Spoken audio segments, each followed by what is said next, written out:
নমস্কার বন্ধুরা, সবাই কেমন আছেন? আশা করি ভালো আছেন।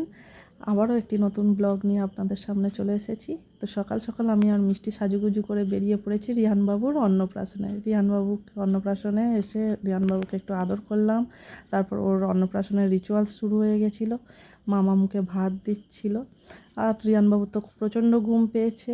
একে একে আশীর্বাদ পর্ব শুরু হয়ে গিয়েছে।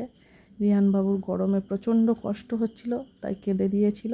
একটু ওকে আশীর্বাদ করলাম, মিষ্টি কিছু ছবি তুললাম। তোলার পরে আমি আর মিষ্টি সোজাসুজি চলে গেছিলাম উপরে খেতে। এরপর একে একে খাবার চলে এসেছিলো।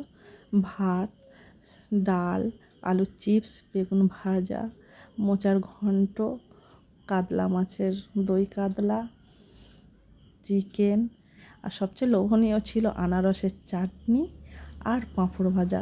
জাস্ট অসাধারণ ছিল খাবারগুলো। পায়েস, মিষ্টি, আইসক্রিম, এই সমস্ত কিছু খাবার খেয়ে উপরে চলে এলাম ফটোশ্যুট করতে। আজ আমার ফটোগ্রাফার ছিল রিমি। সুন্দর সুন্দর কিছু ছবি তুলে দিল।